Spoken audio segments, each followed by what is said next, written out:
Welcome to Churchill, Manitoba, home to roughly 900 people and a whole lot of polar bears. Well, sometimes. Churchill is located on the Hudson Bay in Canada, and in the fall of each year, hundreds of polar bears migrate to the area to be amongst the first to get out onto the sea ice to hunt. And this bear season, I'll be heading there myself. Why? If you've watched my videos before, you know traveling by bicycle is just about my favorite thing to do. But with freezing cold temperatures and polar bears roaming around, I'm not heading to Churchill to ride. One of the ways I fund my adventures is by taking on short-term gigs where I can work my butt off for a couple months and save up for my next bikepacking trip. Enter Erin, my friend who has lived in Churchill for over 10 years. When she said she could use an extra set of hands during bear season, I said, sign me up. So I packed up my snowsuit and 2 suitcases, mostly filled with groceries because they can be really expensive in the north, and headed off to Churchill, Manitoba. Welcome on board this flight Oliver 890 destination to Churchill. Once you reach Churchill, temperature of 5 degrees. At this time, we invite you to sit back, relax, enjoy the flight, and we'd like to wish you a great trip. On my very first day, I'm treated to an Arctic hare sighting. Cuddles with Erin's beautiful retired sled dogs. That's a good boy. And the spectacular sight that is the auroras. I think I'm gonna like it here. But that very night, I also wake up unexpectedly. I just heard gunshots, which means there's a bear in town. These were likely actually bangers rather than gunshots. They emit a loud sound that helps keep bears out of town. Though jarring at first, they'll eventually just become normal nighttime sounds to me. Good morning.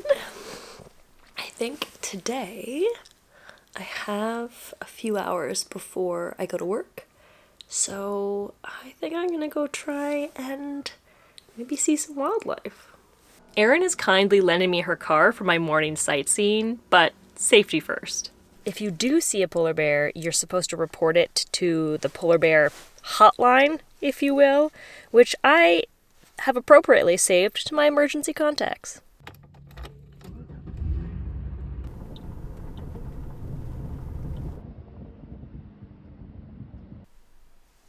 It is very tempting to go down to the water, but you're really not supposed to because bears can be roaming around there and you can't really see them because of the rocks. So the guidance is always to stay close to a vehicle or kind of other way of escape.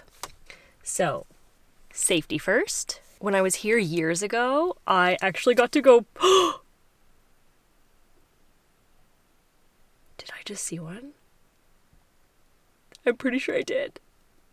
Oh, I wish you could see it. Okay, out there. Oh, it's being shy again.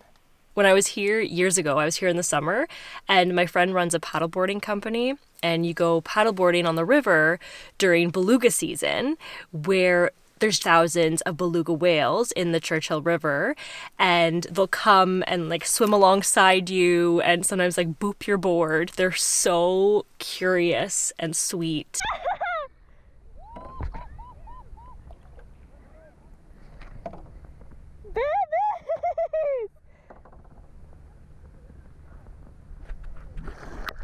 And I heard that a few people had seen belugas while they were here. Now, which is like the end of beluga season, like most of them have moved on. And I just saw one as I was about to tell you that I didn't see any. That was sweet of it. But even without seeing any wildlife, just the smell of the sea air, it's so fresh. The sun feels so good. It's just beautiful up here.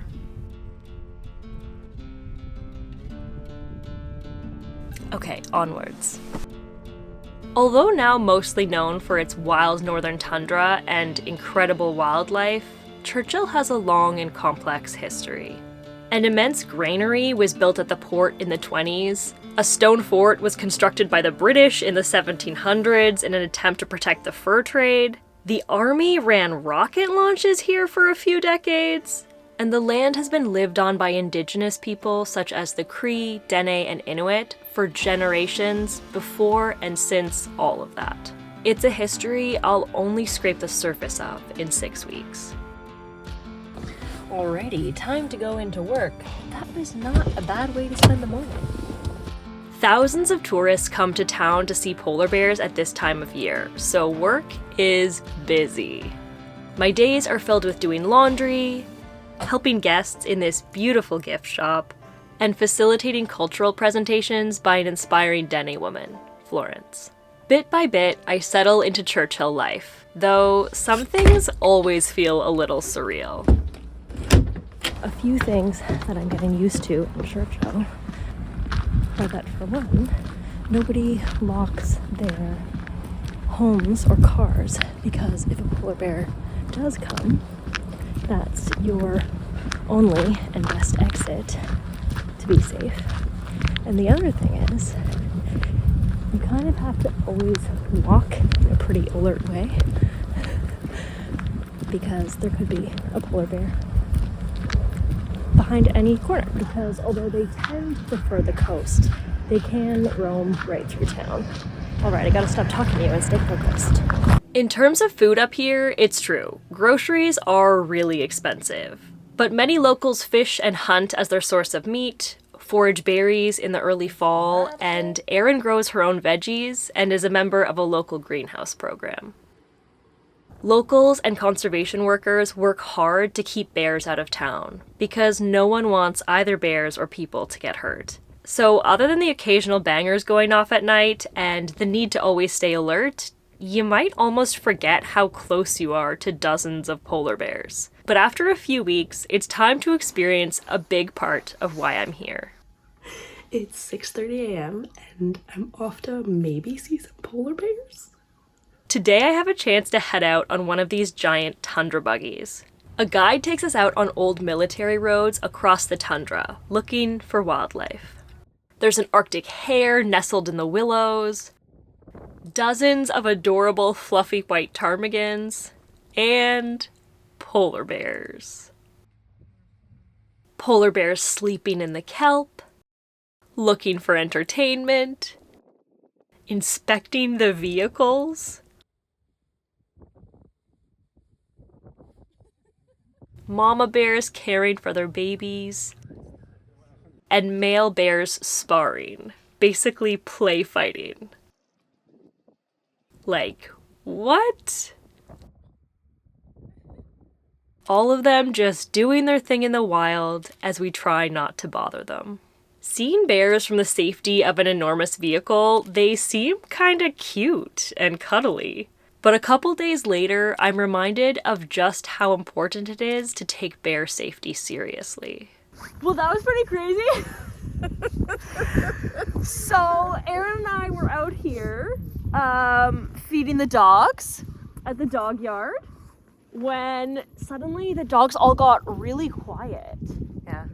And it was like they knew something was afoot, and then bangers started going off. Did the honking started first, or was it the bangers? You're right, I feel honking. like honking. It was honking, and then bangers, which are like the big guns they shoot off into the air to make noise to scare the bears. And Erin jumped into action. She has this electrical fence here to protect the dogs. So she ran over to the door, closed the door, locked it, turned on the power so that we're all safe inside this electrical fence. And then the bear ran like right across there, and like my brain couldn't even understand it. At first I was like it's a dog, and then I was like, it can't be a dog, and then I was like, it's a wolf, and then a full-on bear just like ran right past the dog yard, and like conservation was all over it. Like they were chasing the bear like away from people, away from town. They made sure we were okay. Yeah. And then now we've just been going around like checking on the dogs, making sure that they're all okay, because Some of them are clearly. yeah. That was a big day. So everyone's okay. The bear's gonna, he's chased away from town, but I wonder, because Cinder started barking maybe like what, 5 minutes before? They did start barking. Yeah. I wonder if they knew it was coming. Yeah, maybe. They did. They started barking and we thought maybe they had heard a dog. Yeah. I wonder if that was like they were sensing that it was like far away, and then when it got close enough, they were like, no. Yeah. Yeah. We're going in our houses. Yeah, exactly. We hang out for a bit to help the dogs settle down, and then head out to get a better understanding of what just happened. Like, look how big these are. Look at that! Do you see how big that is? It's crazy to think this is a relatively small bear compared to the 10-foot long, 1,300 pounds they can get to. Any thoughts, Erin? Feels like bear season. As the weeks go by, the weather begins to change. 80 to 100 km/h winds shake the house at night, and the snow hurls in. As much as my warm weather-loving self prefers milder temps, ultimately, this is a good thing. Over the last few decades, higher temperatures have meant it takes longer for the bay to freeze over, and this can be really dangerous for the bears that need to get out on the ice to hunt.